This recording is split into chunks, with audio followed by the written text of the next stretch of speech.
खबर, सिटीजन गिरफ्तार। सिटीजन मुर्दाबाद, सिटीजन मुर्दाबाद, सिटीजन मुर्दाबाद, सिटीजन मुर्दाबाद, सिटीजन मुर्दाबाद, सिटीजन मुर्दाबाद, सिटीजन मुर्दाबाद, सिटीजन मुर्दाबाद, सिटीजन मुर्दाबाद, सिटीजन मुर्दाबाद, सिटीजन मुर्दाबाद, सिटीजन मुर्दाबाद, सिटीजन मुर्दाबाद, सिटीजन मुर्दाबाद। वो देखो, सिटी जो माशरे में गंदगी फैलाता है उसे भी, और जो माशरे से गंदगी साफ करता है उसे भी गिरफ्तार करते हैं। कैसा कानून है?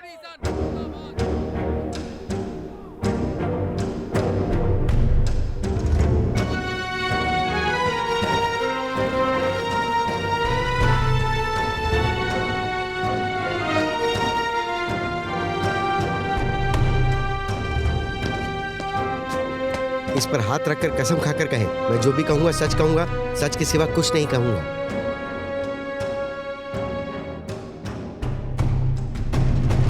क्यों खाएं सच बोलने की कसम?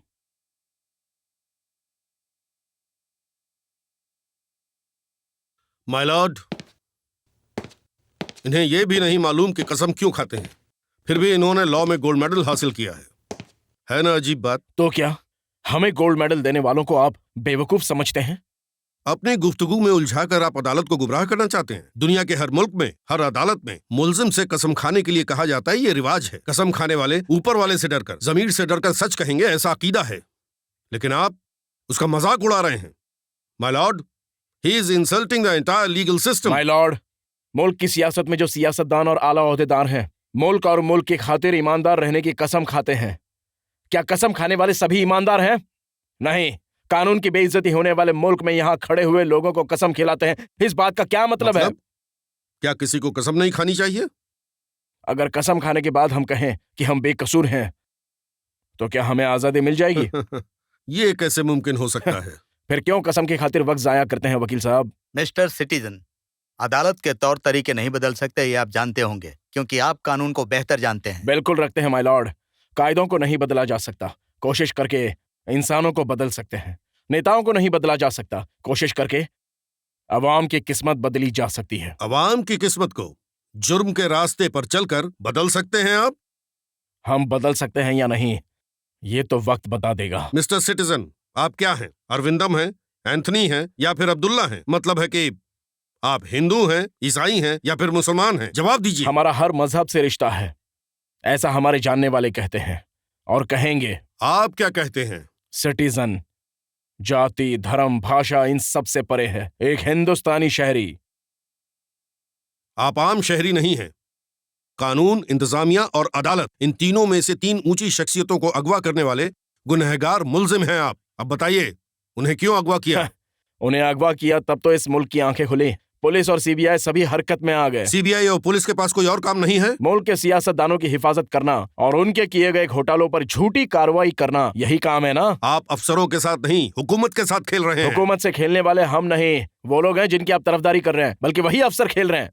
माय लॉर्ड, एक इलाके को संभालने वाले कलेक्टर, एक रियासत के लॉ एंड ऑर्डर की हिफाजत करने वाले पुलिस ऑफिसर, अवाम के साथ इंसाफ करने वाले जज, ये तीनों इस हुकूमत के साथ खिलवाड़ क्यों करेंगे? बिना वजह सनसनी फैलाने की हमें भी जरूरत नहीं है। तो फिर उन लोगों को अगवा करके मुल्क में हलचल क्यों मचाई तुमने? मुल्क में कई जगहों पर कई मुद्दों पर आवाज उठाई जाती है, भूख हड़ताल करते हैं, किस लिए? ताकि उनके मसले सिर्फ हुकूमत तक नहीं, अवाम तक भी पहुंचे। ये एक अकेले इंसान की आवाज है, हमारा मसला भी अवाम तक पहुंचना चाहिए, उनकी नजर भी हम पर पड़नी चाहिए। एक गरीब तबके के मजलूम की आवाज दुनिया में गूंजनी चाहिए, इसलिए हमने उन्हें अगवा करके उन्हें जान से मार दिया। तो आपने उनका कत्ल कर दिया? कर दिया। That's all my Lord. ये खुद कबूल कर रहे हैं कि इन्होंने कत्ल किया है। ये कानून, इंसाफ और इंतजामिया के खूनी हैं। मजहब बदला, हुलिया बदला और ना जाने क्या क्या किया। इन्हें सजा सिर्फ लोगों का कत्ल करने के लिए नहीं, बल्कि मुल्क के अमन को गारत करने के लिए भी मिलनी चाहिए। इस अदालत से गुजारिश है कि इन बातों को मद्देनजर रखते हुए कटघरे में खड़े हुए इस शख्स को कड़ी से कड़ी सजा दी जाए। हमें बस इतना ही कहना है जज साहब। इस खूनी दरिंदे को हमें सौंप दीजिए, हम इसके टुकड़े टुकड़े कर देंगे। उसे जिंदा नहीं बख्शना चाहिए सर, उस पर पेट्रोल छिड़ककर जला देना इसे चाहिए। मेरे पास छोड़ दीजिए, काट कर फेंक दूंगा इसे। इसे हमारे हवाले कर दे, फिर देखिए हम इसका क्या हाल करते हैं। Order order order. हमारे शौहर।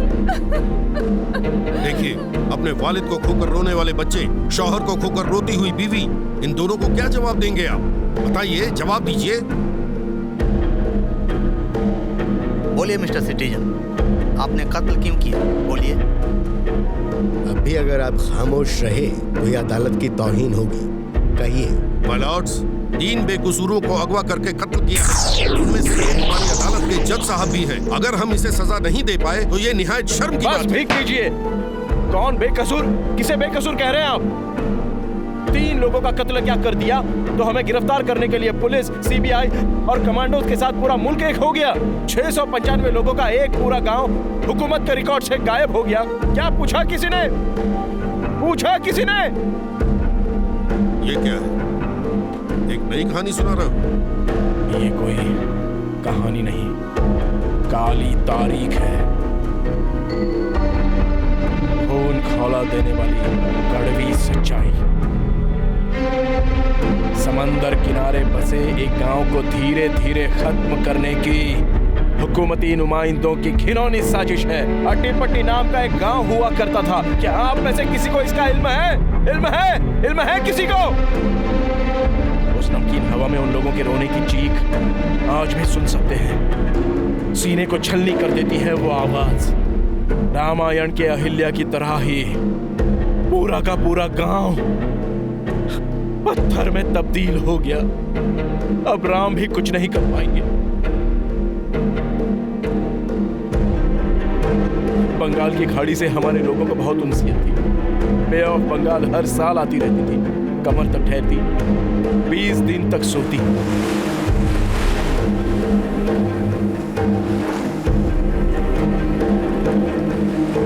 माय लॉर्ड, हमारे गांव को बचाना था, हमारी जानें बचानी थी।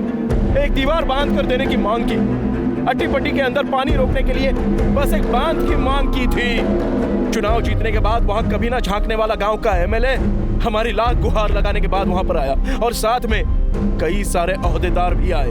बांध बांधने का वादा करके बुनियाद डालकर चले गए। हम इंतजार करते रहे। न गांव में कभी बांध बना और ना हमसे वादा करके गए वो आला अफसर पलट कर आए। इस बात से नाराज होकर हमारे बाबा सुब्रमण्यम पूरे अत्तीपट्टी गांव को लेकर कलेक्टर ऑफिस की चौखट पर पहुंचे और मेरे फोन पर